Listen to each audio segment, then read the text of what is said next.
Thus, Dr. Osama Al-Gohari, Imam, researcher in Islamic studies. Before I take a break, more than 1,445 years ago, before the Geneva Accords, even in the time of war, Muslims are ordered by Prophet Muhammad, peace be upon him, not to hurt a child, not to hurt a woman, not to hurt an elderly, not even to cut a tree. Just think about that. Right after the short break, I'm going to be back with more, so stay tuned.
In the funeral of King Tut, A was seen marching ahead of it, dressed as a king.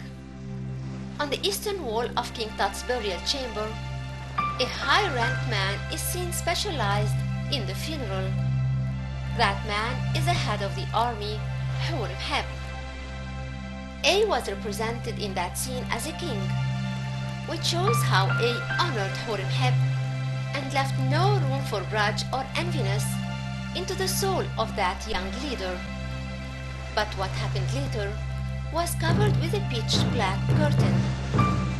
For all what we heard of A is that he visited Memphis on the third day of the 11th month of the first year of his reign, and it was the headquarters of Horemheb. As for the last date in which King A was mentioned in history, it was the 5th year, the 12th month, and the first day.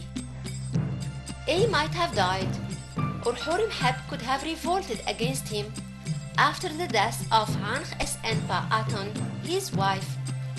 What's well known is that when the death of I was announced, Horemheb was in Memphis, and he marched out of it in a great procession. In his reliefs, Horemheb ignored the period